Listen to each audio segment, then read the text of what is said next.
Fitra mibgħuta l-Reġistratur tal-Qorti tal-Ġustizzja tal-Unjoni Ewropea brabta ma' nomina ta' mħallef Malti f'din l-istituzzjoni internazzjonali, il-Ministru għall-Ġustizzja u Riforma tas-Settur tal-Kostruzzjoni Jonathan Attard giddeb l-President tal-Aqda Repubblika Vicky Ann Cremona. Dan wara li fitra li batet Cremona allegat li ma kienx hemm proċess ta' għażla għan-nomina ta' mħallef għall-Qorti Ġenerali tal-Unjoni Ewropea. Tali allegazzjoni ġiet imxejna kompletament bil-Ministru spjega u preżenta provi li fit-30 ta' April li għadda din il-pożizzjoni kienet diġà ġiet ippubblikata fil-Gazzetta tal-Gvern. Qal ukoll kif il-proċess tal-għażla tal-kandidat għal dan l-irwol għadu għaddej fuq livell nazzjonali u kif l-intervisti mal-kandidati interessati mistennija jsiru fil-ġimgħat li ġejjin.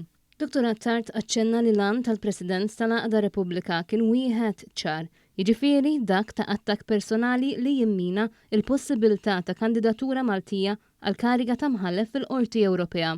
Għaldaqstant il-Ministru tenna biex il-panel tal-aġudikazzjoni jimxi bl-istess mod ma' kull kandidat u mhux jekk ikunx issemma fl-ittra malizzjuża tal-Aqda Repubblika jew le.